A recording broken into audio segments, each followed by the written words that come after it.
লোক তার মাসে 2 লক্ষ 3 লক্ষ টাকা ইনকাম আছে, সে তারা স্টুডেন্ট হিসেবে ওই দেশে সার্ভাইভ করতে পারবে না। প্যান্ট অর্ডার দিয়ে গার্মেন্টস থেকে বানাইয়া পাইকারি হোলসেল কারণ জনপ্রিয় একটা সার্ভিস হচ্ছে লন্ডনের রিক্সা, তাই নাকি? কিন্তু বাংলাদেশি স্টুডেন্টরা এটা জানে না। আচ্ছা,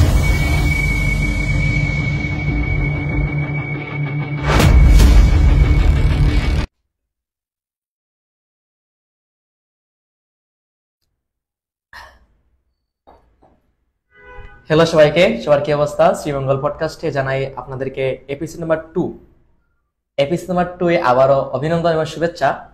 আজকে বরাবর মতো চলে আসলাম আমি মোহাম্মদ রমজানুল নয়ন এবং আমার পাশে আছেন আমি মোহাম্মদ মুজাহিদুল ইসলাম। সবাইকে শ্রীমঙ্গল পডকাস্টে জানাই শুভেচ্ছা ও স্বাগতম। আপনারা জানেন আমাদের ধারাবাহিক এপিসোড চলতেছে, তো আজকের এপিসোড হচ্ছে আমাদের এপিসোড নাম্বার 2। আমাদের আজকের এই এপিসোডে আমরা আরো একজন মেহমান নিয়ে এসেছি এবং আমরা পূর্বে যেভাবে বলেছিলাম প্রতিদিনই আমরা কোনো না কোনো মেহমানদের সাথে কথা বলবো এবং আমরা শ্রীমঙ্গলের থেকেই শ্রীমঙ্গলের মানুষের কথা বাংলাদেশ সহ বিশ্বের যে যে স্থানে মানুষ রয়েছেন, যারা বাংলা ভাষা বোঝেন, যারা আমাদের শ্রীমঙ্গলকে ভালোবাসেন, তাদের কাছে পৌঁছে দেব। তো সেই ধারাবাহিকতায় আজকের আমাদের দ্বিতীয় পর্বের মেহমান যিনি, ওনার কাছ থেকে ওনার পরিচয়টা আমরা জেনে নেই। সবাইকে শুভ সন্ধ্যা, আসসালামু আলাইকুম। আপনাদেরকে ধন্যবাদ আপনাদের এই প্রোগ্রামে আমাকে স্বাগত, আমাকে ইনভাইট করার জন্য। আমার নাম হচ্ছে হাফিজুর রহমান মোল্লা, আমি ব্র্যাকে কর্মরত আছি, আপনাদের শ্রীমঙ্গলের এখানেই বসি। আমি হচ্ছে ব্র্যাকের ডিস্ট্রিক্ট ম্যানেজার, জেলা ব্যবস্থাপক হিসেবে আমি কর্মরত আছি এবং আমি আপনাদের এখানে কাজ করতেছি হচ্ছে গত এপ্রিল থেকে। এখানে মূলত আমরা যারা বেকার আছে, তরুণ তরুণী যারা উদ্যোক্তা হতে চায়, তাদেরকে আমরা একটা প্রশিক্ষণের মাধ্যমে উদ্যোক্তা হিসাবে তৈরি করার কাজটি আমরা এখানে করতেছি। ধন্যবাদ ভাইকে। তো আপনারা দেখতে পাচ্ছেন আজকের আমাদের অনুষ্ঠানের অতিথি মোহাম্মদ হাফিজুর রহমান মোল্লা ভাই। ওনার সাথে কথা হবে এবং উনি আরো একটা পরিচয় ওনার বলেছেন, উনি যারা বেকার রয়েছে, যেটা আমাদের বর্তমানে খুবই বড় একটা সমস্যা, যারা উদ্যোক্তা হতে চায়। আমরা অনেকেই উদ্যোক্তা হতে চাই, কিন্তু আমাদের উদ্যোক্তা হতে গেলে কি পরিমাণ নলেজের প্রয়োজন সেটা আমরা অনেকেই জানি না। তো উনি কিভাবে মানুষ উদ্যোক্তা হবে সেই বিষয়ে উনি ট্রেনিং প্রদান করে থাকেন। তো আমাদের অনুষ্ঠানে আসার জন্য আমার পক্ষ থেকে আমি আবারও ধন্যবাদ জানাই হাফিজুর রহমান মোল্লা ভাইকে। তো অনুষ্ঠানের ধারাবাহিকতায় আমরা ভাইয়ের সাথে অনেক কথা হবে, ওনার এক্সপিরিয়েন্স আমরা শুনবো, অনেক আড্ডা হবে। তো আপনারা যারা আমাদেরকে দেখতেছেন সবাই আমাদের সাথেই থাকুন এবং আপনাদেরকেও একদিন আমাদের এখানে ইনভাইট করে নিয়ে আসবো। আপনাদের যদি কোনো গল্প থাকে যেটা আপনি শেয়ার করতে চান, আমাদের যোগাযোগ নাম্বার দেওয়া আছে, আপনারা সেখানে যোগাযোগ করে আমাদের সেখানে যোগাযোগ করতে পারেন এবং আপনি আমাদের এখানে মেহমান হয়ে আসতে পারেন। আমি এখানে আর একটা কথা বলি, একটু অ্যাড করি। সেটা হচ্ছে যে শ্রীমঙ্গলে আমরা ধরেন কোনো একজন ব্যক্তি কোনো একটা কাজ জানে, 2 বছর বা 3 বছরে তার ওই কাজের অভিজ্ঞতা আছে, সে কাজটি করতে পারতেছে এবং এখন সে নিজে একটা ব্যবসা দিতে চাচ্ছে। সে একটা অন্যের আন্ডারে সে হয়তো 5 বছর কাজ করছে বা 2 বছর কাজ করছে, কিন্তু এখন সে নিজে প্রতিষ্ঠিত হওয়ার জন্য একটা ব্যবসা দিতে চাচ্ছে। এই ব্যবসাটা সে কিভাবে দিবে, এই ব্যবসাটা দেওয়ার জন্য তার কি কি দক্ষতা থাকা দরকার এবং তার অর্থের যোগান কিভাবে হবে, এই বিষয়গুলোর উপরে আমরা 3 মাসের একটা প্রশিক্ষণ দিই। প্রশিক্ষণ শেষে তার যদি কোনো আর্থিক সহযোগিতা দরকার হয় সেই ব্যাপারেও আমরা তাকে পরামর্শ দিই, লিঙ্কেজ করিয়ে দিই। আর একটা বিষয় হচ্ছে তাকে আমরা মেন্টরিং সহযোগিতা দিয়ে থাকি। উদ্যোক্তা হিসাবে প্রতিষ্ঠিত করার জন্য যে একটা মেন্টরিং সহযোগিতা দরকার, সেই বিষয়টাও আমরা তাকে প্রদান করি। তো ধন্যবাদ ভাইকে আবারও। তো আপনাদের যাদের এই বিষয়ে জানার প্রয়োজন রয়েছে অবশ্যই আমাদের সাথে যোগাযোগ করবেন, অথবা আপনারা ব্র্যাকে হাফিজুর ভাইয়ের সাথে যোগাযোগ করতে পারেন। তো আমি আর বেশি কথা বাড়াচ্ছি না, আমি নয়নের কাছে যেতে চাচ্ছি। ওকে, ধন্যবাদ। যেহেতু আমরা একটা মনে করেন ভিডিও আছে কি না ওইটা আমরা একটু এড়াই চলি, আমরা মধ্যে একটু কথা বলি একটু। হ্যাঁ। আমি পাটা একটু ঠিক করে বসি, মনে করেন যে একটু আরাম করে বসি, এবং কথা যেহেতু বলবো আড্ডা যেহেতু হবে একদম আরাম করে বসি। আচ্ছা, হাফিজ ভাই বলতে পারি নাকি? হ্যাঁ হ্যাঁ, আপনি চিয়ার্স, চাটা দিয়ে শুরু করেন। আর শ্রীমঙ্গলের বিখ্যাত হচ্ছে কিন্তু চা, ঠিক না? কেন চাটা খুব বিখ্যাত। আমরা দেখেছি যে শ্রীমঙ্গল থেকে অনেক বিভাগের শহরের মধ্যে আমাদের শ্রীমঙ্গলের চা পাতা সেখানে যায়, কিন্তু আমি সেদিনও সিলেট গিয়েছিলাম এবং দেখলাম সেখানে বলা হয়েছে শ্রীমঙ্গলের চা পাতা শ্রীমঙ্গল চা বিক্রি করা হয়েছে, এইটা আর কি। আচ্ছা, শ্রীমঙ্গলের চা তো সারা বাংলাদেশে না, বাইরে মানে বহির্বিশ্বে তো এটার একটা সুনাম আছে। হ্যাঁ, আর বাংলাদেশে বলতে গেলে চায়ের রাজধানী তো শ্রীমঙ্গল। শ্রীমঙ্গল, হ্যাঁ হ্যাঁ হ্যাঁ, সেটা তো শ্রীমঙ্গল। হ্যাঁ, আবার শ্রীমঙ্গল তো পর্যটনের স্পটও আছে, যেমন আমরা ঘুরতে যেতে পারি, অনেক সুন্দর জায়গাও আছে। জায়গাও আছে। হ্যাঁ, মানে যদি বলি যে আমাদের ঘোরার জন্য এবং কি বলবো যে ছায়ের জন্য বিখ্যাত, আমাদের শ্রীমঙ্গলই প্রথমে আসবে।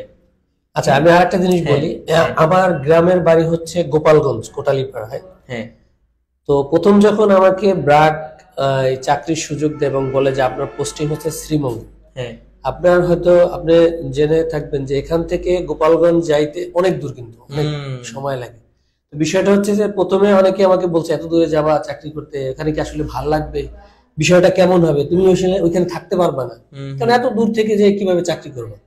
কিন্তু যখন আমি শ্রীমঙ্গল শুনছি যে শ্রীমঙ্গল আমার পোস্টিং, তখন আমি বলছি না, এখানে আমি যাবো। কারণ শ্রীমঙ্গল এর আগে আমি একবার আসছি, তখন আসছি হচ্ছে কোনো মানে আমি এর আগে যে প্রতিষ্ঠানে জব করতাম তাদের সাথে পিকনিকে, অনেক ওয়ান কাইন্ড অফ মানে কি বলে যে আপনার ঘোরাঘুরি করার জন্য আসছি। আর একটা প্রোগ্রাম ছিল, ওই প্রোগ্রাম অ্যাটেন্ড করার জন্য আসছি। তো আসার পরে এখানকার দৃশ্য, এখানকার সুন্দর সুন্দর পরিবেশ, চা বাগান দেখে আমার খুব ভালো লাগছে। এবং মূলত শ্রীমঙ্গলের কথা শুনে বলছি যতই ওখানে চ্যালেঞ্জ থাক আমি শ্রীমঙ্গলে যাব এবং আমি জবটা করব। ওকে ভাই, শুনলাম যে আপনার শ্রীমঙ্গলে আসার কাহিনী, বা আপনি এত দূর থেকে আসছেন, কিন্তু আপনি উৎফুল্ল ছিলেন শ্রীমঙ্গলে পোস্টিং, হ্যাঁ, কাজ করার জন্য। তো আমরা এক কথায় আপনার অভিজ্ঞতা, যে আপনার ছোটবেলা থেকে আপনার এই বয়স পর্যন্ত আসে না যে আমরা কিছু জানি, হ্যাঁ, আপনার সাথে কথা হয়, কিন্তু আমাদের অডিয়েন্স যারা আছেন তারা জানেন না। তো আমরা চাইবো যে আপনি আমাদের শ্রীমঙ্গল পডকাস্টের যারা দর্শক আছেন, অডিয়েন্স আছেন, আপনি আপনার এই যে ছোট থেকে আজকের এই পর্যন্ত আপনার যে লাইফ, আমরা একটু আড্ডার সাথেই আমরা একটু জানবো যে আপনি আসলে আপনার এই লাইফটা কিভাবে লিড করেছেন, বা আপনার জীবনের এক্সপিরিয়েন্সটা কেমন ছিল। আচ্ছা, আমি বলি, সেটা হচ্ছে আমার শুরুটা হচ্ছে গ্রামেই আমি বড় হয়েছি। আমরা 7 ভাই বোন। আমার বাবা হচ্ছে একজন শিক্ষক। তো আমি ছোটবেলায় মাদ্রাসায় পড়াশোনা করছি হচ্ছে ধরেন আমি দাখিল পাশ করছি হচ্ছে আমার গ্রামের বাড়ি থেকে, এসএসসি যেটা বলে। এরপর আলিম হচ্ছে বাংলাদেশের একটা নামকরা প্রতিষ্ঠান হচ্ছে তামিরুল মিল্লাত মাদ্রাসা, এটার নাম আমি তামিরুল মিল্লাত, ওইখান থেকে আমি আলেম করি।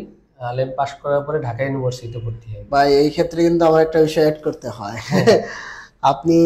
আমিও কিন্তু তামিরুল মিল্লাতের বলতে গেলে এখন, আগে জানি না, এখনকার যেটা বিগ কম্পিটিটর তামিরুল মিল্লাতের দারুন নাজাত, আমার আলেমও কিন্তু আমি এই জায়গাতে তো ওটা তো পাশাপাশি, যাত্রাবাড়ি, একটা হচ্ছে ডেমরায় আর এটা হচ্ছে মিরহাজিরবাগে। আমি মিরহাজিরবাগে ওইখানে 2 বছর ছিলাম, ওইখান থেকে আমি মূলত আলেম পাশ করি। এরপর ঢাকা ইউনিভার্সিটিতে যাওয়ার পর মাদ্রাসায় আর পড়াশোনা করা হয়। ঢাকা ইউনিভার্সিটিতে আমি 2006 সালে মাস্টার্স কমপ্লিট করি। আমি ছিলাম সূর্য সেন হলে। তো 6 সালে মাস্টার্স করার পরে আমি গ্রামীণ ফোন, প্রথম আমার জব গ্রামীণ ফোন দিয়ে আমি শুরু করি। আসলে স্টুডেন্ট লাইফে আমরা যখন অনার্স মাস্টার্স করি তখন গ্রামীণ ফোন কেবল তাদের যাত্রা শুরু করে, আপনার হয়তো মনে আছে কিনা। তো তখন কর্পোরেট লেভেলে গ্রামীণ ফোন বলতে সবাই একেবারে মানে পাগল ছিল যে না, গ্রামীণ ফোনে চাকরি করতে হবে। কারণ গ্রামীণ ফোনের স্যালারি স্ট্রাকচার, ওদের কাজের ধরন এবং এদের অ্যাটিটিউড, মানে এমন ভাবে তারা কাজ করতো যে সবার একটা মানে ইচ্ছা ছিল যে না, আমি গ্রামীণ ফোনে চাকরি করবো। কিন্তু আমরা আসলে ওই সময় অনেকেই ব্যাংকে জব করতো, কিন্তু আমি আসলে ব্যাংকে না যেয়ে গ্রামীণ ফোনে ঢুকলাম। কিন্তু গ্রামীণ ফোন হচ্ছে মাল্টিন্যাশনাল একটা কোম্পানি, তো ওদের কিছু নিজস্ব পলিসি আছে।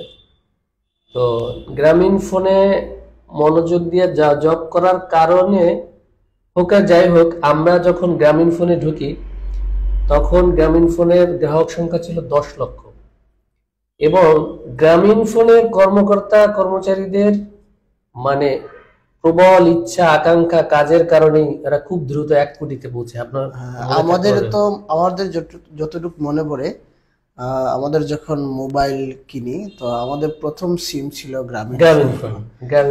এরকমই সবারই হতে পারে, এবং এদের সার্ভিসটাও তখন ভালো ছিল, সার্ভিসও ভালো ছিল, এবং শুরুর দিকে কল রেট অনেক বেশি থাকার পরেও গ্রামীণ ফোন কিন্তু মানুষ ইউজ করে। আস্তে আস্তে আস্তে আস্তে আস্তে আস্তে গ্রামীণ ফোনের কল রেট কমছে। কিন্তু গ্রামীণ ফোন কি করলো যে 2006 সাল 2007-08 যাওয়ার পরে এরা গ্রামীণ ফোনের এমপ্লয়ীদের আস্তে আস্তে ছাঁটাই করা শুরু করলো। আচ্ছা, কারণ এখন এদের কাস্টমার সার্ভিস বা অন্যান্য ডিপার্টমেন্টে এত লোক দরকার নেই। আর তখন একটা ট্রেডিশন শুরু হয়ে গেল কি, যে ধরেন একটা এমপ্লয়ীকে আমরা বেতন দেবো 20,000-22,000 টাকা, কিন্তু এটা হচ্ছে তাদের পার্মানেন্ট এমপ্লয়ি। কিন্তু তারা যদি বাইরে থেকে হায়ার করে নেয়, থার্ড পার্টির মাধ্যমে নেয়, তাহলে একটা এমপ্লয়িকে তারা 7,000-8,000 টাকা বেতন দিলেই হয়। তাহলে একটা এমপ্লয়ির বেতন দিয়ে সে 3টা এমপ্লয়ি নিয়োগ করতে পারে। তখন কি করলো তারা, ওই পার্মানেন্ট এমপ্লয়িকে বাদ দিয়ে তারা থার্ড পার্টির মাধ্যমে কিছু এমপ্লয়ি নিয়োগ দিল, এবং আস্তে আস্তে আস্তে আস্তে হিউজ পরিমাণ একটা, আমি যখন ছিলাম তখন প্রায় নিয়ার অ্যাবাউট 6,000 এমপ্লয়ি ছিল গ্রামীণ ফোনে। কিন্তু আস্তে আস্তে আস্তে আস্তে এরা ছাঁটাই করতে করতে 1,000-1,200 এমপ্লয়িতে নিয়ে আসছে, যারা পার্মানেন্ট। হ্যাঁ, তারা যারা পার্মানেন্ট। এখন গ্রামীণ ফোনে আমি জানি না কত এমপ্লয়ি আছে, বাট এরা গ্রামীণ ফোনের আসল কিন্তু কোম্পানি হচ্ছে মেইন যে মাদারি টেলিনর। এই টেলিনর নরওয়ের একটা কোম্পানি। তো ওরা সব সময় চিন্তা করে কস্ট মিনিমাইজ কিভাবে করা যায়। আপনার এইখানে এই জিনিসটা লাভ হবে, তার চেয়ে যদি আমি এটা করি তাহলে এখানে কস্ট মিনিমাইজ করলে লাভ আরো বেশি হবে। এই জিনিসটা সবসময় এরা চিন্তা করে। এই চিন্তা থেকে এরা দেখা যায় কি, যে এমপ্লয়ি নিয়োগ দেয়, তার দ্বারা কাজটা হওয়ার পরে তাকে ছাঁটাই করতে মানে বিন্দু মাত্র মানে দ্বিধাবোধ করে না। 2008 সনে আমার অনেক বন্ধু বান্ধব কলিগের সাথেও আমার চাকরিটা চলে যায়। আচ্ছা, তো তখন আমার প্রায় 6 মাস পরে আমার চাকরি হয় হচ্ছে প্রাইম ব্যাংকে। প্রাইম ব্যাংকে আমি জয়েন করি এবং নরসিংদীতে আমার পোস্টিং হয়। নরসিংদীতে আমি মানে অল্প দিন চাকরি করি। এর মূল কারণ হচ্ছে যে এর মধ্যে আমি এবার আমি চেষ্টা করি যে ইংল্যান্ডে চলে যাই। আচ্ছা, আমি এবং আমার এক ক্লোজ বন্ধু আছে, ওর পরামর্শে মূলত আমার এই ইংল্যান্ডে যাওয়ার চেষ্টা। তখন কিন্তু আইএলটিএস লাগতো না। এই যে ধরেন আপনার এখন তো যারা বাইরে যায় তখন আইএলটিএস করে যায়, ওই সময়টা আইএলটিএস এর এত গুরুত্ব ছিল না, আইএলটিএস ছাড়াই সবাই চলে যেতে পারত। তো ওই যে বলে না যে স্রোতের নৌকা ওদিকে যাচ্ছে, আমি ওই নৌকায় পা দিয়ে আইএলটিএস না করে ইংল্যান্ডে চলে গেলাম। এরপর আসলে বাস্তবতা আসলে আমি আস্তে আস্তে উপলব্ধি করা শুরু করলাম যে ওইখান থেকে আমি ইংল্যান্ডে যাই। কিন্তু ব্যাংকের চাকরি ছিল হচ্ছে প্রাইম ব্যাংকের, এই চাকরিটা ছাইরে আমি ওখানে চলে যাই। আচ্ছা, ওখানে যাওয়ার পরে দেখলাম কি, যে আমার কাছে মনে হয়েছে কি যে বাংলাদেশের সমস্ত স্টুডেন্ট মনে হয় কি যে ইংল্যান্ডে চলে গেছে। কারণ আমার পরিচিত যত বন্ধু বান্ধব এই ওরে দেখি চলে আসছে, ওর সাথে কথায় মানে ইংল্যান্ডে একটা জায়গার নাম হচ্ছে হোয়াইট চ্যাপেল। এই হোয়াইট চ্যাপেলের কাছেই আমি থাকতাম। তো ওখানে যার সাথেই দেখা হয় একদম সব আমার পরিচিত। আচ্ছা, তো আমি মানে জিজ্ঞেস করতাম কি ব্যাপার, আমি ইংল্যান্ডে আসছি, তার মানে কি সবাই কি ইংল্যান্ডে চলে আসছে নাকি, ব্যাপারটা কি এরকম? এটা একটা বাংলাদেশের মতো। হ্যাঁ, বাংলাদেশের মতো একেবারে পরিচিত মুখ, ঢাকার মতো মনে হয় যে সবার সাথে দেখা হয়েছে। আচ্ছা আচ্ছা। তো এরপরে আরেকটা ব্যাপার হয়েছে কি, যে ওইখানে যাওয়ার পরে দেখলাম যে ওইখানে জব নাই, কিন্তু আপনার প্রতি মাসে টিউশন ফি দিতে হচ্ছে। যারা ধরেন যাদের আত্মীয় স্বজন, এটা হলো আমি 2009 সালের কথা বলছি। 2009 সাল 10, 11 এই 3 বছর এরকম একটা। আচ্ছা, আমি 11 সালে একবার শুনেছিলাম, যেটা আমরা তো তখন 11 সাল হলে খুবই বয়স তো আমাদের খুবই কম। হ্যাঁ, আমাদের খুবই কম বয়স। আমি শুনেছিলাম যে 11 সালে এত পরিমাণ স্টুডেন্ট গেছিল লন্ডনে, যে সবাই তাদের কেউ কেউ নাকি রাস্তায় ঘুমাইতে হয়েছে, আবার অনেকে এটা বেশি বাড়াবাড়ি, রাস্তায় কেউ ঘুমায় না। আচ্ছা, এটা আসলে মানে ওই যে গল্প করতে করতে মানুষ, আমি এই মনে করেন ইংল্যান্ডে 6 বছর ছিল, আমি কাউকে কখনো বাংলাদেশি কোনো স্টুডেন্টের রাস্তায় ঘুমাইতে দেখি। আচ্ছা আচ্ছা। এটার একটা মূল কারণ কি জানেন? মূল কারণ হচ্ছে যে ইংল্যান্ডে কিন্তু আপনি আমার চেয়ে আরো ভালো জানেন, বিশাল একটা বাঙালি কমিউনিটি আছে আপনাদের, বিশেষ করে সিলেটের লোকজন অনেক বেশি। তো ওনাদের ভিতরে একটা জিনিস কাজ করে কি, যে বাংলাদেশে আসছে, বাংলাদেশ থেকে আসছে, যদি কাজ নাও দিতে পারে, সে যদি শোনে যে ও না খাইয়ে আছে বা খাইতে পারতেছে না, তখন দেখা যায় যে খাবার দাবারের ব্যবস্থা করা বা তার একটা শেল্টারের। জব দেওয়ার ব্যবস্থা করা, এই ধরনের শেল্টারটা বাংলাদেশি স্টুডেন্টরা পাইছে। আচ্ছা, এটার মূল কারণ হচ্ছে যে বিরাট একটা বাংলাদেশি কমিউনিটি এখানে আছে। কিন্তু ওই যে আপনি যেটা বললেন যে রাস্তায় ঘুমাইছে এখানে, এই বিষয়টা একদম আচ্ছা, তার মানে আমাদের এই যে বাংলা একটা প্রবাদ আছে, বা এটা এখন প্রচলিত আছে কিনা জানি না, আমাদের গ্রামে আছে যে নদীর এপাশে যদি পুঁটি মাছ ধরা পড়ে, এটা অন্য পাশে যেতে যেতে রুই মাছ হয়ে যায়। হ্যাঁ, ব্যাপারটা এরকমই। আচ্ছা আচ্ছা, ব্যাপারটা এরকমই। তবে আমি যখন গেছি তখন চাকরি না পাওয়ার একটা কারণ ছিল হলো আপনার ধরেন আমরা যারা স্টুডেন্ট হিসেবে গেছি, আপনি এখানে ভালো ইংরেজি জানার পরে ওইখানে যখন যাবেন, ওদের মানে ইংলিশ অ্যাকসেন্ট, প্রনাউন্সিয়েশন, ওদের কথাবার্তা দেখবেন যে একদম ডিফারেন্ট। এখন আপনি একটা ভালো জব যদি পাইতে চান, তাহলে আপনাকে ভালো ইংলিশ জানতে হবে। তা না হলে আপনাকে কি করতে হবে, ওই বাংলাদেশি কোন রেস্টুরেন্টের মালিকের কাছে ধর্ণা দিতে হবে যে ভাই আমাকে একটা জব দেন। সে যদি দয়া করে আপনাকে একটা জব দেয় তাই ভালো, না হলে আপনাকে রাস্তায় রাস্তায় ঘুরতে হবে। এইটা একটা ব্যাপার। আর একটা বিষয় হচ্ছে যে আপনি যদি ভালো ইংলিশ জানেন, ওই দেশে আসলে ইংলিশ জবের অভাব নেই। বাস্তবিক অর্থে ওই দেশে জবের কোনো অভাব নেই। আর একটা ব্যাপার হচ্ছে টেকনিক্যাল যে কোনো কাজ যদি আপনি জানেন, যেমন টেকনিক্যাল বলতে আমি ড্রাইভিং এর কথা বলতেছি, যে আপনি যদি বাংলাদেশ থেকে ড্রাইভিং শিখা যান, ওই দেশে আসলে আপনার কাজ করা লাগবে না। আপনি ওই উবার, তারপর হচ্ছে নিজে ওই আমাদের দেশে যেমন খ্যাপ মারে না, ওইরকম খ্যাপ মারার ওই দেশে সুযোগ আছে যে আপনি প্রাইভেট কার চালাইতে জানেন, আপনার সাথে পরিচয় আছে, নয়নবের সাথে পরিচয় আছে, উনি একদিন ফোন দিয়ে বললো যে ভাই আমি তো অমুক জায়গায় যাবো, হিথ্রো এয়ারপোর্টে আমার একটু নামাই দিয়েছে। ঠিক আছে চলেন, ওই গাড়িতে আপনি হিথ্রোতে নামাই দিয়েছিলেন, উনি তো আপনার এই যাতায়াত যে ভাড়া ওইটা দিয়ে দেবেন। বিষয়টা বুঝছেন? মানে এটা হলো আমাদের বাংলাদেশি ভাষায় বলে খ্যাপ মারা। আর যদি প্রফেশনালি করতে চান তাহলে যে আপনার উবার আছে, উবারে করতে পারবেন। এখানে আরো কোম্পানি আছে যারা উবারের মতোই কাজ করতে পারে। আর একটা বিষয় হচ্ছে যে প্রথমে আমরা যখন যাই তখন অনেক স্টুডেন্ট শুধু যে বাংলাদেশ থেকে গেছে এর ব্যাপারটা এরকম না। ব্যাপারটা হচ্ছে পাকিস্তান, ইন্ডিয়া, শ্রীলঙ্কা, প্রচুর স্টুডেন্ট ওরা নিছে। নেয়ার কারণে এই জব মার্কেটে একটা ক্রাইসিস তৈরি হয়। এরপরে আস্তে আস্তে 6 মাস যখন যায়, দেখা যায় যে ওই দেশ থেকে মানুষ ফ্রান্স, জার্মানি, ইতালি, বিভিন্ন দেশে চলে যায়। 1 বছর যখন আমরা এখানে স্টে করি তখন দেখি এখন আর জবের কোনো অভাব নেই। সে আপনি বাংলাদেশি রেস্টুরেন্ট হোক, ইংলিশ জব হোক, অভাব নেই। কারণ হচ্ছে ম্যাক্সিমাম যারা স্টুডেন্ট বিষয়ে গেছে এরা হচ্ছে ওইখানে সেটেল হয়, ইউরোপে সেটেল হওয়ার জন্য গেছে। ইংল্যান্ডে না যাইয়া ওরা কি করছে, ইংল্যান্ড থেকে আপনার জার্মানিতে গেছে, ইতালিতে গেছে, ইভেন ইংল্যান্ডের পাশে আয়ারল্যান্ডে চলে গেছে।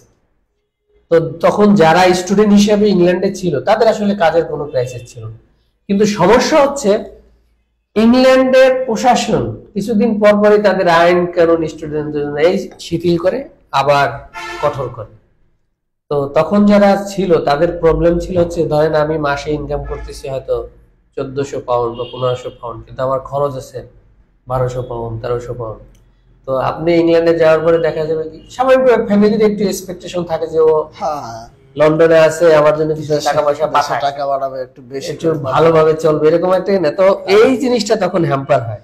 আপনি যদি পড়াশোনা করতে চান ওই দেশে, তাইলে বাংলাদেশে আপনার টাকা পাঠানোর কোনো সুযোগ নেই। আর একটা ব্যাপার হচ্ছে আপনার ওইখানে 2 ধরনের জব সাধারণত স্টুডেন্টরা করে। একটা হচ্ছে আপনার এই যে রেস্টুরেন্টের জব, একটা হচ্ছে সুপার শপের যে জবগুলো আছে সেলস অ্যাসিস্ট্যান্ট হিসেবে। কিন্তু এই দুইটা জব করে আসলে আপনি ওই দেশে সার্ভাইভ করার মতো আচ্ছা মানে এবিলিটি আপনার থাকবে না। কারণ হলো এখানে জব করার পর আপনার যে ইনকাম হবে এটা দিয়ে আপনি চলতে পারবেন, কিন্তু আপনার ইউনিভার্সিটি খরচ আপনি চালাইতে পারবেন না। তো আমাদের এই সমস্যাটা হইতো। ইউনিভার্সিটি খরচ বলতে এই যে স্টুডেন্ট হিসেবে আপনি হ্যাঁ ট্রান্সপোর্টেশন বলেন, খাবার বলেন, ভাষা মানে বাসা ভাড়া, এর পাশাপাশি প্রতি মাসে তো আপনাকে একটা টিউশন ফিস যদি আপনার স্টুডেন্ট শিপ টিকাই রাখতে হয়। তো এই জব করে আসলে এটা কন্টিনিউ করা সম্ভব না। তো দেখতাম যে তখন কিছু কিছু স্টুডেন্ট যারা একটু চালু, মানে বলে না যে চালু, চালাক, তারা কি করতো, ওই ড্রাইভিং মানে উবার অথবা রিক্সা। রিক্সা একটা দারুণ জনপ্রিয়, লন্ডনে কি রিক্সা আছে? হ্যাঁ, দারুণ জনপ্রিয় একটা সার্ভিস হচ্ছে লন্ডনের রিক্সা। তাই নাকি? কিন্তু বাংলাদেশি স্টুডেন্টরা এটা জানে না। আচ্ছা, এটা জানে না। এটার কেন বললাম, ধরেন যারা স্টুডেন্ট লাইফে লন্ডনে সুপার শপ এবং রেস্টুরেন্টে জব করে, তারা শুধুমাত্র কলেজে ভর্তি হতে পারে, কলেজের টিউশন ফি টানতে পারে। তারা ইউনিভার্সিটিতে ভর্তি হয়ে ইউনিভার্সিটির টিউশন ফি চালাইতে পারবে না, বুঝতে পারছি। তাদেরকে বাইরে থেকে টাকা নিতে হবে। কিন্তু ম্যাক্সিমাম স্টুডেন্ট দেখা যায় কি যে ওরা ওই দেশে যাওয়ার পরে তাদের স্টুডেন্টশিপ থাকে না, তারা অবৈধভাবে টাকা ইনকাম করে দেশে পাঠায়, এইভাবেই চলে। কিন্তু যারা রিক্সা চালায় তারা ওই দেশে স্টুডেন্ট হইলেও তারা এত পরিমাণ টাকা ইনকাম করে যে তাদের স্টুডেন্টশিপ চালানোর জন্য কোনো প্রবলেম হয় না, সমস্যা হয় না। কারণ কি, আপনি ধরেন একটা রেস্টুরেন্টে কাজ করলে প্রথম অবস্থা আপনাকে 150 পাউন্ড দেবে সপ্তাহে, তার মানে কত, 600 পাউন্ড। 600 পাউন্ড আপনার কি হবে, থাকা খাওয়া free। কি হয়, আপনি টিউশন ফি হবে না, আপনি দেশে টাকা পাঠাইতে পারবেন না। এখন যে রিক্সা চালাবে ওর তো লিমিটেড মানে ইনকাম না, আর ওই দেশে রিক্সা চালায় হলো রাত্রে, টুরিস্ট থাকে, ওদেরকে নিয়ে এই কাছাকাছি ঘুরে যাওয়ার পরে আপনি দেখা যায় কি ওরা তো এখানকার লোকাল না, লোকাল যারা তারা তো রিক্সা চড়ে না, ওই নরওয়ে থেকে আসে, আমেরিকা থেকে আসে, অস্ট্রেলিয়া থেকে আসে, পাশের দেশ নেদারল্যান্ড থেকে আসে, আয়ারল্যান্ড থেকে আসে। ওদেরকে আপনি যত বলবেন যে আমার রিক্সা ভাড়া 20 টাকা বা 10 টাকা বা 15 টাকা, ও দিয়ে দেবে। ইভেন এমনও আমি দেখছি যে যারা রিক্সা চালায় ওখানে তাদের মাসে ইনকাম আছে ধরেন 3000 পাউন্ড। একই জায়গায় একই বেডে আমি থাকি, পাশাপাশি আরেকজনে ধরেন আমি সেন্সবাড়িতে চাকরি করি, আমার ইনকাম হচ্ছে 1200 পাউন্ড, আর ওর ইনকাম 3000 পাউন্ড। এখন ও কিন্তু ওর টিউশন ফি দিতে পারতেছে, ওর বাসা ভাড়া, ইভেন ও বড় একটা অ্যামাউন্ট বাংলাদেশেও পাঠাচ্ছে। এখন বাংলাদেশের অনেক লোক এটা জানে না যে ওই দেশে যে রিক্সা চালানো যায়। কিন্তু আবার আরেকটা বিষয় আমি এড করি যে এখানে তো আরেকটা বিষয় আসতে পারে, যেন আমাদের ইমেজ, রিক্সা চালাবো, ইমেজ দিয়ে আপনি এখানে কি করবেন? ওইখানে আপনি রেস্টুরেন্টে থালাবাটি ধুইতেছেন, ওইটা আপনার ইমেজে কাজ করে না, তাই আপনার বাবা মা না জানতে পারে। কিন্তু আপনি তো যখন শুনবে যে রেস্টুরেন্টে কাজ করে, হয় রেস্টুরেন্টে আপনি ওয়েটার অথবা কিচেন পটার, তাই না? বিষয়টা এরকম না? এখন আপনি এখানে রিক্সা চালায় যদি বাংলাদেশি টাকার 4 লাখ টাকা ইনকাম করেন, তাই আর এই ইমেজ দিয়ে আপনি কি করবেন বলেন? 4 লাখ টাকা আমি রিক্সা চালাই ইনকাম করতেছি, আসলে এইটা কি বড় ইমেজ না? ওই যে আপনি বললেন যে না ইমেজ, আসলে কোনো কাজে কিন্তু ছোট না। ওদের সাথে যারা যায় তারা মনেও করে প্রত্যেকটা হালাল কাজই কিন্তু মানে উত্তম। হারামের 1 লক্ষ টাকার চাইতে হালালের যে মানুষ যেটা বলে 10,000 টাকাই ভালো। কিন্তু আমাদের দেশে তো একটা বিষয় যে, আর আমি মনে করি যে আমাদের বাংলাদেশ, ভারত বা আমরা আরো যারা আছি, আমাদের এই একটা আমাদের পয়েন্ট অফ ভিউ যেটা আমরা, আমাদের এই পয়েন্ট অফ ভিউ এর কারণে আমরা মনে হয় আসলে পিছায় আছি। আমরা এই যে একটা জিনিস মনে করেন, আমাদের বাহিরে কিন্তু অনেকেই যারা স্টুডেন্ট যায় তারা কিচেনের কাজ করে, আবার ওয়েটারের কাজ করে। কিন্তু আপনি একটু চিন্তা করেন যে আমাদের দেশের কোন একটা রেস্টুরেন্টে যদি কোনো স্টুডেন্ট ওয়েটার হিসেবে কাজ করে, তাকে তার আশেপাশের লোকজন তাকে এত সমালোচনা করে, কি ধরনের কথাবার্তা বুলিংটা করতে পারে, এটা হচ্ছে বিষয়। আচ্ছা, আমি যেটা বলতেছিলাম কি যে দেখেন, যারা বাইরে যায় তারা এটা চিন্তা ভাবনা করে যায় যে আমাকে হয়তো ওইখানে ওয়ার্ক জব করা লাগতে পারে। এখন আপনি ওইখানে টিকে থাকতে হইলে আপনাকে যত বেশি আপনি পরিশ্রম করতে পারবেন তত বেশি আপনার সার্ভাইভ করতে পারবেন। তবে ওইখানে যে আমি একটা বললাম না যে রিক্সা চালায়, রিক্সাটা কিন্তু আমাদের দেশের মতো পায় না, ওদের দেশে আবার সিস্টেম আছে মেশিনে, ওই যে আমাদের এখন যেটা হচ্ছে অটো রিক্সা, অটোর মতোই, অটোর মতোই। আবার বসার জন্য একেবারে লাক্সারি, মনে হবে যে আপনি সোফায় বসছেন, দেখতে একেবারে সেরকম। আবার ওইখানে আপনি জিন্সের প্যান্ট শার্টটা টাইটি পরে টইরা সেরকম ড্রাইভার হয়। কারণ হচ্ছে যে যারা ওইখানে রিক্সায় ওঠে তারা ওরে দেখে মানে ইংলিশে তো বুঝে নেই, যে একটা গালি টালি দিয়ে তারা রিক্সা উঠবে, নামার সময় বিশাল একটা অ্যামাউন্ট তারা দিয়ে দেবে। আচ্ছা, ও গালি দিচ্ছে, ওইটা তোর মানে ওর কাছে বিষয় না, বিষয় হচ্ছে অ্যামাউন্টটা হলো এটা হলো আসলে। আর একটা বিষয় হচ্ছে যে আমি বললাম না যে যারা রেস্টুরেন্টে বা সুপার শপে কাজ করে তারা স্টুডেন্ট হিসেবে ওই দেশে সার্ভাইভ করতে পারবে না। কিন্তু ওইখানে যদি আপনি টেকনিক্যাল কিছু কাজ করেন, যে আমি বললাম যে যারা রিক্সা চালায় বা উবার ড্রাইভ করে, ইভেন এমন আছে যারা বিভিন্ন ক্লাবের প্রমোটার মানে প্রমোট করে, তারাও ভালো ইনকাম করেছে। কিন্তু বিষয় হচ্ছে যে এই যে আপনি যে কথাটা বললেন না, এটা হলো বাস্তবতা। ওই দেশে যাওয়ার পরে এই কাজগুলো কেউ করতে চায় না, অনেকেই করতে চায় না, যে যদি আমার ফ্যামিলি জানে তাহলে কি হবে, না এই কাজটা আমি করবো না। তো এই বিষয়গুলোর জন্য অনেকেই কাজটা করতে চায় না। কিন্তু দেখেন, যারা এখন ইংল্যান্ডে সেটেল, আমার পরিচিত, তারা সবাই এই ধরনের অড জব করে দেখেই তারা সেটেল। আর যারা এই কাজটা করতে পারে না, তারা হয়তো এখান থেকে আউট হয়ে গেছে, অন্য দেশে চলে গেছে, বুঝতে পারছি। বা আশেপাশে কোনো দেশে যাইয়া ওই আপনার একটা কেস করে যে আমি রিফিউজি হিসাবে আছি, কোনোভাবে এখন আছে। তো আরেকটা বিষয় হলো যে যারা ইংল্যান্ডে যাবে বা অন্য কোনো দেশ, যে দেশেই যাও, স্টুডেন্ট বিষয়ে আমার পরামর্শ থাকবে যে আপনি ডিটারমেন্ট থাকবেন যে আপনি যে স্টুডেন্ট বিষয়ে গেছেন, আপনি যে ওটা যাতে কমপ্লিট হয়, পড়াশোনাটা যাতে কমপ্লিট হয়। কারণ যারা বাইরে যায়, এর 90% স্টুডেন্ট তারা তাদের লেখাপড়া কমপ্লিট করতে পারে না। এটা দুইটা করে না এবং পারেও না। আচ্ছা, দুইটা কারণ। এটা হচ্ছে যে তারা যে বললাম না যে ইংল্যান্ডে আছে বা অস্ট্রেলিয়াতে আছে, ধরেন একটা লোক কিভাবে বাড়িতে বলবে যে আমার টিউশন ফিটা পাঠাও? তারা তো বলবে আরে তুমি এখানে ইনকাম করতে পারো 2-3 লাখ টাকা, টিউশন ফি লন্ডনে, হ্যাঁ তুমি আমার কাছে টিউশন ফি চাও কিভাবে? এটা লজ্জার ব্যাপার না? ইভেন যারা অনেক বড় লোকের সন্তান, তারাও অনেক ওয়ার্ড জব করে। তারা হয়তোবা চলার জন্য কাজটা করে যে আমি যাতে আমার বাসা ভাড়া, ট্রান্সপোর্টেশন বা অন্যান্য খাবার দাবারের বিলটা নিজে জোগাড় করতে পারি, হয়তোবা টিউশন ফিটা আমার বাবা দেবে। যারা বড় লোকের সন্তান, এরা এই কাজটা করে। কিন্তু এই যে নিজের চলার জন্য যেটা দরকার, এটা আসলে তারা নিজেরাই করে। যাই হোক, গল্প এখন অন্য দিক যাচ্ছে, অনেক বড় গল্প হচ্ছে, তারপরে ভালো লাগতেছে যে আপনাদের সাথে আজকে বলতেছি। আচ্ছা, এখন ওই নয়ন ভাই বলতেছিল যে এত সুযোগ সুবিধা থেকে তাহলে আপনি কেন দেশে চলে আসলেন? এইটার একটা কারণ হলো মূলত 2013-14 সালের দিকে ইংল্যান্ডের ডানপন্থী সরকার ইমিগ্রেশনের রুলস রেগুলেশন গুলো অনেক চেঞ্জ করে ফেলে। আচ্ছা, যেখানে যেমন ধরেন আপনি এখান থেকে যদি অনার্স করেন, তাহলে আপনি এখানে এখন ওটা পোস্ট স্টাডি ওয়ার্ক, মানে পিএসডব্লিউ যেটাকে বলে, পোস্ট স্টাডি ওয়ার্কে আপনি 2 বছরের ভিসা পাবেন। কিন্তু ওই সময় জিনিসটা বন্ধ করে দিয়েছে। অফ করেছে, হ্যাঁ, আমাদের সময় এটা বন্ধ। ইভেন আপনি ধরেন কোনো একটা সাবজেক্টের উপর অনার্স মাস্টার্স করলেন, আপনি হাই স্কিল মাইগ্রেশনে চলে যেতে পারবেন। আচ্ছা, আমাদের সময় এটা বন্ধ করে দিয়েছে। এখন টোটাল রাস্তা আপনার বন্ধ।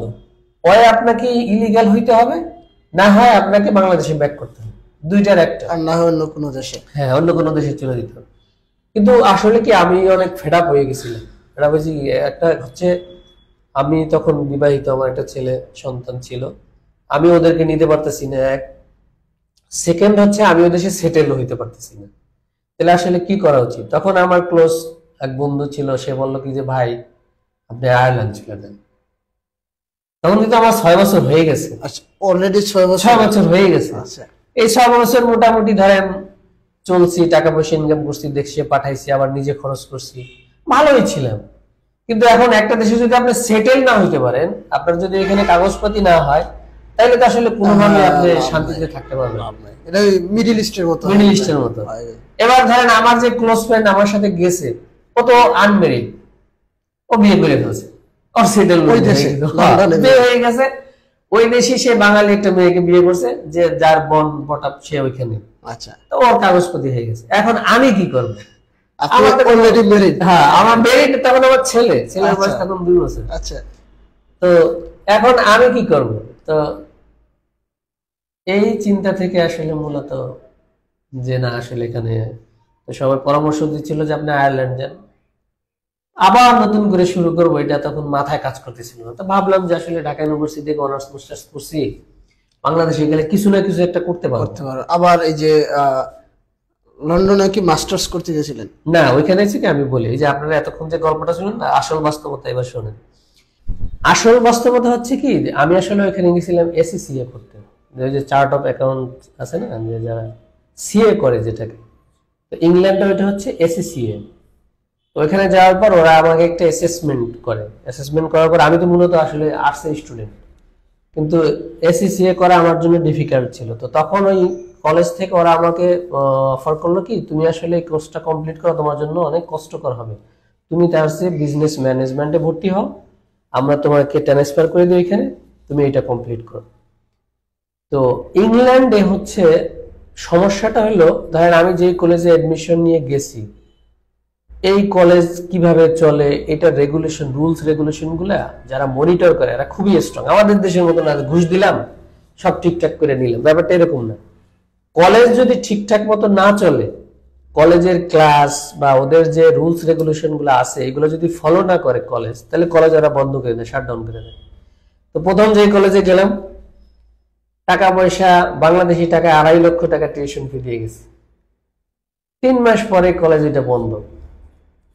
3 মাস পরে কলেজ এটা বন্ধ। এখন মনে করেন যে কি বিপদের মধ্যে আছি। এখন যদি নতুন কলেজে ভর্তি না হয় তাহলে আমার আবার স্টুডেন্ট মানে আমার ভিসা ক্যান্সেল হয়ে যাবে, ভিসাই ক্যান্সেল, আমাকে বাংলাদেশে চলে যেতে হবে। তারপরে বাংলাদেশি একটা কলেজে ভর্তি হলাম। বাংলাদেশি বলতে মালিকানা বাংলাদেশি। ওই ভদ্রলোকের বাড়ি হচ্ছে নোয়াখালী, ওনার নাম সাব্বির। আপনারা অনেকে চিনবেন, চিনতেও পারেন, নাম করা একটা লোক, ইংল্যান্ডের। ওই সাব্বির ভাইয়ের কলেজে ভর্তি হইলাম। ওনার কলেজে বেশ কিছুদিন ছিলাম। ওনার কলেজে থাকার পরে এখন আমি যে কন্টিনিউ করব, আবার লাখটা হচ্ছে কিরকম, যেই কলেজে ভর্তি হই ওই কলেজ বন্ধ হয়ে যায়। এখন ধরেন আমার লস কি, যে কোনো কলেজেই তো আপনি মিনিমাম 1000 পাউন্ডের নিচে ভর্তি হতে পারতেছেন না। কাজ কিন্তু আমি কন্টিনিউ রাখছি, কলেজ বন্ধ হয়ে যাচ্ছে। তো আবার যখন এখানে সাব্বির ভাইয়ের এখানে 1 বছর থাকলাম, তো উনি কি করছে, উনি একটা ভালো কাজ করছে। ওনার কলেজ বন্ধ হয়ে যাবে এইটা দেখার পরে উনি বাংলাদেশি যত স্টুডেন্ট আছে তারা আর একটা কলেজে শিফট করে দিছে, যে তোমরা ওই কলেজে যাও, আমার কলেজ বন্ধ হয়ে যাবে। তো ওই কলেজটা ইংল্যান্ডের বাইরে ছিল। তো আবার কবে? এটা হলো 2013 সালের কথা। 13 সালের কথা।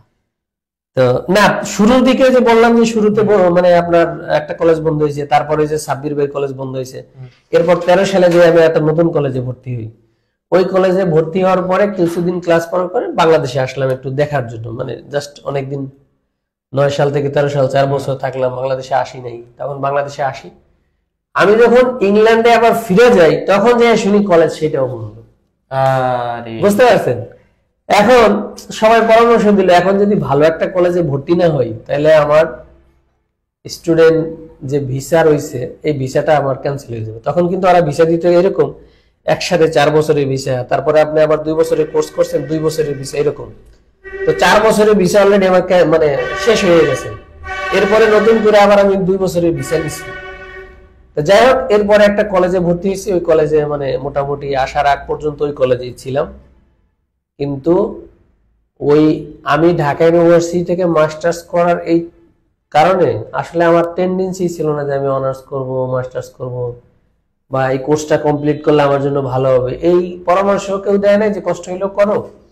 আর একটা ফেড আপ কাজ করছি কি, যে যেই কলেজে ভর্তি হই ভাই ওই কলেজে বন্ধ হয়ে যায়, আমি কোর্স করবো কিভাবে?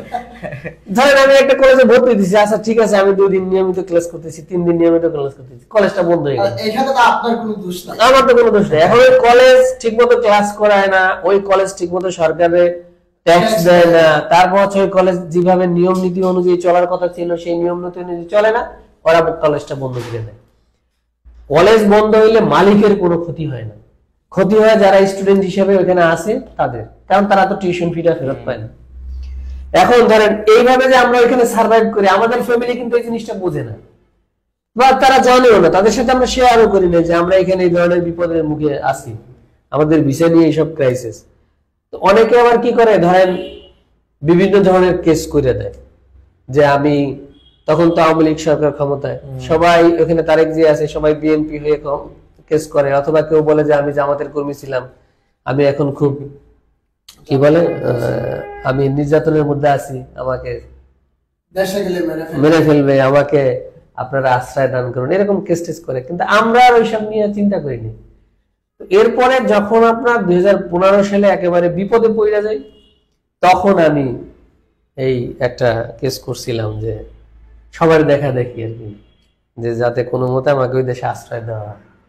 ওইটা যখন ক্যান্সেল হয়ে যায় তখন আর কি মোটামুটি বাংলাদেশে আমার আসতে বাধ্য হয় আর কি। আপনি ভেঙে পড়ছেন। হ্যাঁ, আর আর এই দেশে আর থাকা আমার হবে না, তো যাই, তখন বাংলাদেশে চলে আসে আর কি। বাংলাদেশে চলে আসার পরে মোটামুটি ধরেন চিন্তা ছিল যে বাংলাদেশে যাই তো কোনো চাকরি করব না, আর যদি ভালো চাকরি পাই তাহলে ভালো চাকরি করবো। তাই ইচ্ছা ছিল যে ভালো একটা বিজনেস করব টাকা পয়সা দিয়ে। তো বাংলাদেশে আইসা প্রথমে একেবারে আসার 1 মাসের মাথায় আমি একটা স্টুডেন্ট কনসালটেন্সি, IELTS কোর্স এইসব নিয়ে সবার সাথে আলোচনা কইরা একজন পার্টনার নিয়ে এই ব্যবসাটা শুরু করি। তো ব্যবসাটা মোটামুটি 2 বছর চলছিল। 2 বছর চলার পরে মানে বড় একটা অঙ্ক এখানে আমার ড্যামারেজ দিতে হয়, দিয়ে ওই ব্যবসাটা বন্ধ হয়ে যায়। বন্ধ হয়ে যায় মানে আমরা বন্ধ করে দিতে বাধ্য হই আর কি। যাই হোক, এরপরে মানে বলতে পারেন একটা ভয়ঙ্কর বিপদে পড়ে যায়। কিরকম ধরেন, আপনি চিন্তা করেন যে একটা লোক তার মাসে 2 লক্ষ 3 লক্ষ টাকা ইনকাম আছে, সে মোটামুটি ভালোভাবে চলতে পারতেছে, ফ্যামিলির টাকা দিতে পারতেছে। কেউ কোনো বন্ধু বান্ধব যদি বলে যে আমার 50,000 টাকা ধার দাও, 1 লাখ টাকা ধার দাও, তাও সে দিতে পারতেছে, তা সে একটা স্যাটিসফাইড লাইফ লিড করতেছে না। কিন্তু হঠাৎ বাংলাদেশে আইসা কোনো ইনকাম নাই, বেকার। এরকম আপনি হয়তো কয় মাস, 1 মাস চলতে পারবেন, 2 মাস চলতে পারবেন, 6 মাস চলতে পারবেন, কিন্তু বছরের পর বছর তার আপনি চলতে পারবেন না, সম্ভব না। এবং যাদের ফ্যামিলি আছে, বিশেষ করে ধরেন আমার ফ্যামিলি আছে, বাবা মা আছে, আমার ওয়াইফ, বাচ্চা, এগুলো নিয়ে চলা মারাত্মক রকমের একটা বিপদে পড়ে যায়। তখন সবাই বলে যে ভাই, আপনারা বারবার বলছিলাম দেশে যাওয়ার দরকার নেই, দেশে চলে গেলেন, দেশে এত ভরসা করে গেলেন, এখন কি হইল? এরপরে যখন কোনো কুল কিনারা পাইলাম না, এখন কি করব? বাট অনেকেই আমাকে বলছে যে বাইরে চলে যাও, এখনো যেহেতু টাকা পয়সা আছে, কিছু টাকা পয়সা খরচ করে বাইরে চলে যাও। কিন্তু বাইরে যেতে চাইনি কেন?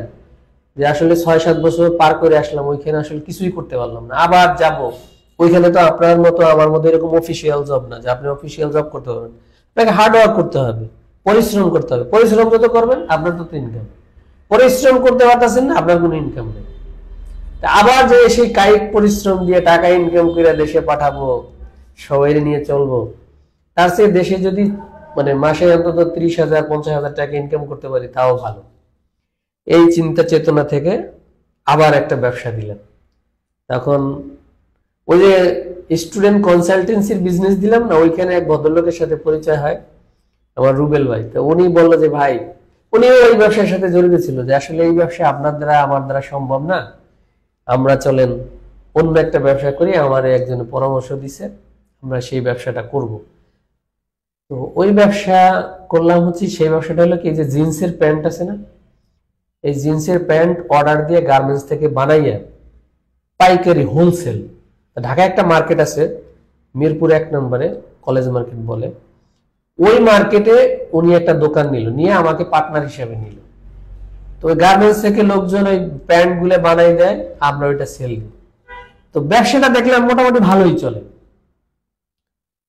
তো যখন ব্যবসাটা আমার ওই পার্টনার শিখে গেল যে ব্যবসাটা কিভাবে করতে হয়, উনি দেখলো কি এই দোকানে আসলে যে কেনা বেচা হয় তার চেয়ে যদি অন্য জায়গায় দোকান নিয়ে আমি একটু ভালোভাবে করি তাহলে আরো বেশি সেল হবে। তো ব্যবসাটা আমি ততটা বুঝতে পারিনি, কিন্তু উনি ভালোভাবে বুঝে উনি আলাদা দোকান নিলেন এবং আমাকে বললো যে ভাই আপনি আপনার ব্যবসা চালান, আমি আমার ব্যবসা চালাই। তো তখন উনি দোকান নিয়ে আমার থেকে আলাদা হয়ে যায়, আর আমি আর একটা দোকান নিই।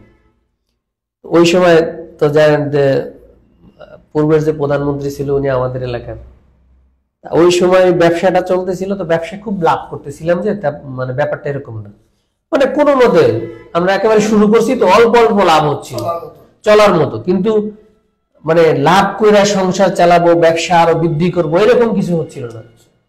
তো ওইখানে আমার সমস্যা ছিল কি, আমরা 2 ভাই, আমার ছোট ভাই আমি, 2 জনে মিলে ওইখানে সময় দিচ্ছিলাম। কিন্তু 2 জনে মিলে যে পরিমাণ ধরেন আমাদের প্রফিট হওয়ার কথা, ওই পরিমাণ প্রফিট আসতেছিল না। তো তখন 2 জনের মধ্যে একটু ডিসস্যাটিসফ্যাকশন কাজ করতেছিল, যে ব্যবসাটাকে আসলে আমরা টিকে রাখতে পারবো, আমরা কি এটা কন্টিনিউ করতে পারবো। এর মধ্যে একজনে আমাকে বললো যে প্রধানমন্ত্রী কার্যালয়ে এরকম একটা বড় প্রজেক্ট আছে, উদ্যোক্তা তৈরির কাজ, তুমি যেখানে চাও ওইখানে পোস্টিং দেবে, তুমি যদি চাও তাহলে এই জবে ঢুকতে পারো, যেহেতু তোমার লেখাপড়া আছে, ঢাকা ইউনিভার্সিটি থেকে পাশ করছো, এই ব্যবসা না হয় ছোট ভাই করবে, তুমি এটা করো। এখন যে প্রস্তাবটা দিছে বুঝছেন, প্রধানমন্ত্রী কার্যালয়ের একটা জব যদি কেউ পায়, স্বাভাবিকভাবে সবাই একটু নেয়। হ্যাঁ, তো যখন আমি ইন্টারভিউ দিতে যাই তখন দেখি যে Bangladesh investment development authority, BIDA ওইটাকে বলে, এটা কার্যালয়টা হচ্ছে প্রধানমন্ত্রীর অধীনে, কিন্তু আলাদা একটা বডি, আলাদা ভাবে এটা পরিচালিত হয়। তো সবকিছু দেখে দেখে আমার কাছে খুব ভালোই লাগছে যে না, এই জবটা করা যায়। কিন্তু এটা একটা প্রকল্প। তো প্রকল্প, তারপর ভাবলাম অনেক প্রকল্পই তো আবার সরকারি হয়ে যায়, ছোট ছোট প্রকল্প অনেক সময় সরকারি হয়ে যায় না। তো তারপরে ঢুকলাম আর কি। আর ছোট ভাইয়ের ওই ব্যবসা বুঝিয়ে দিলাম যে তুই তোর মতো করে কর, যতটুকু পারস আমি লাগলে আমি হেল্প করবো, আমি চাকরিতে ঢুকি। কিন্তু ওই যে বলে না যে অবাগা যেদিকে যায় সাগর শুকাইয়ে যায়, তো ওইরকম একটা অবস্থা। ওইখানে 2 বছর চাকরি করার পর সরকার ওই প্রজেক্টটা বন্ধ করে দেয়। সরকার ওই প্রজেক্টটা বন্ধ করে দেওয়ার পর আমি আবার বেকার। মানে বিষয়টা দিয়েছে এরকম যে আগে আমার চাকরি আমি ছাড়তাম, আর এখন মানে ইংল্যান্ড থেকে আসার পরে চাকরি আমার ছেড়ে চলে যাচ্ছে। বিষয়টা এরকম যে আমি যেখানে ঢুকি ওটা বন্ধ হয়ে যাচ্ছে। যাই হোক, তারপরে আবার চিন্তা করলাম যে এখন কি করা যায়। এর মধ্যে ধরেন অনেক স্বাভাবিকভাবে যদি ধরেন আপনার ফ্যামিলি থাকে, বাচ্চা কাচ্চা থাকে, আর আপনার ইনকাম না থাকে, তখন পরিস্থিতিটা কেমন এটা তো আসলে আপনাদেরকে বোঝানো যাবে না। কারণ একটা লোক মাসে 2 লাখ 3 লাখ টাকা ইনকাম করছে, এখন মাসে 1 টাকাও ইনকাম করতে পারে না। তার পরিস্থিতিটা কি হইতে পারে এটা তো বুঝতে পারেন। এটা তো আসলে মানে মিডিয়ার সামনে বা ধরেন আপনাদের এই প্রোগ্রামে বলার মতো না। এটা উপলব্ধি করার মতো এই পরিস্থিতিটা আমি কিভাবে পার করে আসছি। এরপর অনেকদিন, দীর্ঘদিনই ধরেন আমি গোপালগঞ্জেই ছিলাম। গোপালগঞ্জে ধরেন যখন আমার পরিস্থিতি অনেক খারাপ, তখন অনেক বন্ধু বান্ধবের সাথে শেয়ার করছি যে আমার তো আসলে মানে সার্ভাইভ করে এখন বাংলাদেশে অনেক কঠিন হয়ে যাচ্ছে, তো কি করা যায়। তখন অনেকে অনেক পরামর্শ দিত। তো একজনে বললো কি, প্রিভিয়াস কলিগ আর কি, উনি বললো যে ভাই ব্র্যাকে ঢুকেন। আমি বললাম ব্র্যাকে ঢুকবো, ব্র্যাকে অ্যাপ্লিকেশন করতে হবে, তারপরেই তো না ঢুকতে হবে। তো বলে যে একটা সার্কুলার আছে, এই যে আপনি যে কাজ করছেন এই কাজের উপরে একটা সার্কুলার আছে, আপনি অ্যাপ্লাই করেন। তো দেখলাম যে না, আসলে ওনারা যে রিকোয়ারমেন্টের এখানে নিয়োগ বিজ্ঞপ্তি দিচ্ছে ওইটার সাথে আমারটা যায়। সব ঠিকঠাক দেখে আমি অ্যাপ্লিকেশন করলাম। ওরা এখানে ডাকার পর আমার এই চাকরিটা হয়। তো আমি বাধ্য হইয়া মোটামুটি ধরেন আপনাদের এখানে আসছি। কারণ অনেক কলিগও আমার জিজ্ঞেস করে যে ভাই আপনি ইংল্যান্ড থেকে চলে আসলেন, এখন শ্রীমঙ্গলে জব করেন, এখানে কত টাকাই না আপনার বেতন দেয়। কিন্তু আসল বাস্তবতা হচ্ছে যে এখানে জব করার মূল কারণ হলো যে সার্ভাইভ করার জন্য একটা কিছু আমাকে করতে হবে, তাই এটা করতেছি। তো আমার সবার জন্য এটা মানে আমার লাইফ থেকে একটা লেসন হলো সবার জন্য এরকম যে আপনি যে কাজটাই করেন ধৈর্য সহকারে করতে হবে, ধৈর্য থাকতে হবে। কারণ হলো যে আপনি এটা ছাড়বেন, ওইটা করবেন, ওইটা করবেন, এটা ছাড়বেন, এইটা যেন না হয়। আমি যেটা করব ওইখানে আমি স্থির থাকবো এবং এটা শেষ দেখে ছাড়বো। এরকম না হয় যে আমি এটা করলাম, কিছু একটা হইলে হইলো, না হইলে না হইলে আবার একটা করলাম। এটা যদি কেউ করে বা ধৈর্য না ধরে, তাহলে পরবর্তীতে এটার জন্য আসলে নিজেকে পস্তাইতে হয়। এটা হলো আমার একটা লাইফ লেসন। আর সবাইকে বলবো যে যারা আপনারা প্রতিষ্ঠিত হতে চান, আপনার একটা লক্ষ্য থাকতে হবে, স্থির একটা গোল থাকতে হবে। এই গোলটা টাচ করার জন্য আপনার যা যা করা দরকার আপনি সেটা করবেন, ইনশাল্লাহ আপনার সেটা হবে। বাট আপনার যদি গোল না থাকে যে না আমি এটা করব, আর এক সময় চেঞ্জ হয়ে গেল যে না এটা করব, গোল না থাকলে আসলে লাভ নাই। আসলে আপনি কোথাও কিছু করতে পারবেন বলে মনে হয় না। এইটা হচ্ছে আমার কথা। সবাইকে ধন্যবাদ, আপনারা আমাকে দাওয়াত দিচ্ছেন, আপনাদের অনেক ধন্যবাদ। তাইলে প্রিয় বন্ধুরা, শ্রীমঙ্গল পডকাস্টে আজকে আমাদের মধ্যে ছিলেন আমাদের হাফিজ ভাই, যেটা ওনার শৈশব থেকে শুরু থেকে এই পর্যন্ত এই যেটা পুরো লাইফে যেটা স্ট্রাগলটা এবং ওনার লাইফের মধ্যে যে বিষয়গুলা, যে প্রশ্ন উত্তর মানে এভরিথিং যা আছে আমরা জানতে পারলাম। তো শেষ কথা আমি এখানে মধ্যে একটা বুঝতে পারলাম যে আমরা ভাবি যে লন্ডন মানে লন্ডনই বলি এটা যে অনেক টাকা, আসলে কাজ মানে জানা না তাহলে কিন্তু কিছুই নাই। এইটাই আর কি। তো শ্রীমঙ্গল পডকাস্টে আমাদের হাফিজ ভাইকে আবারও স্বাগতম। আমি লাস্ট 1 মিনিট আপনাদের সময় নিব। শ্রীমঙ্গল পডকাস্ট আসার পর আপনার কেমন লাগছে? আচ্ছা, বলবেন। আপনাদের এই আইডিয়াটা আমার কাছে খুবই সুন্দর লাগছে। কারণ হলো শ্রীমঙ্গল শুনলে মনে হয় কি একটা ছোট্ট একটা থানা, কিন্তু আমি দেখছি যে অনেক জেলা শহর থেকে আপনাদের শ্রীমঙ্গলটা অনেক বড়। এবং এইখানে মানে যে পরিমাণ টুরিস্ট আসে, মানে আমি অভিভূত যে এত টুরিস্ট আসলে আমি অন্য কোথাও দেখিনি। যাই হোক, আপনারা এখানে এই জিনিসটা কন্টিনিউ রাখবেন, বিভিন্ন লোকজনের সাক্ষাৎকার আপনারা নেবেন, সেটা প্রচার করবেন। আমি আপনাদের এই প্রোগ্রামের সাফল্য মণ্ডিত মানে কি বলে যে আপনাদের সাফল্য কামনা করছি এবং আপনারা ভবিষ্যতে আরো বড় আকারে ন্যাশনাল লেভেলে আপনাদের এইগুলো প্রচার হোক, সেই জিনিসটা আমি আশা রাখি। আপনাদের উজ্জ্বল ভবিষ্যৎ কামনা করি। Thank you. শুনতে পেলেন আমাদের হাফিজ ভাইয়ের মুখ থেকে শ্রীমঙ্গল পডকাস্টের ওনার আজকে যে আসার যে অভিজ্ঞতাটা এবং আমাদের শ্রীমঙ্গল পডকাস্ট নিয়ে ওনার কিছু কথা। তো প্রিয় শ্রীমঙ্গলবাসী, সবাইকে শ্রীমঙ্গল পডকাস্টে আপনাদের আমন্ত্রণ জানাই। নেক্সটে হয়তো আজকে আমাদের হাফিজ ভাই আসছে, পরবর্তীতে যে ভিডিও দেখতেছেন আপনি হয়তো আমাদের এই চেয়ারে বসবেন এবং আমাদের মুজাহিদ ভাই সহ আমি আপনাদের মাঝে কথা বলবো। আজকের ভিডিওটা এইটুকু পর্যন্ত। এই ভিডিওটা আপনাদের কেমন লাগছে অবশ্যই আমাদের কমেন্ট করে জানিয়ে দিবেন এবং যারা যারা হাফিজ ভাইয়ের সহপাঠী যারা যারা আছেন, যারা চিনেন, অবশ্যই নিচে কমেন্ট করে দিবেন। ইনশাআল্লাহ নেক্সটে আপনাকে আমরা শ্রীমঙ্গল পডকাস্ট রাখবো। আজকের এই ভিডিওটি এইটুকু পর্যন্তই। ভিডিওটি কেমন লাগছে আমাদেরকে অবশ্যই কমেন্ট আর শেয়ারের মাধ্যমে জানাবেন। ভালো থাকবেন সবাই, সুস্থ থাকবেন সবাই। আল্লাহ হাফেজ।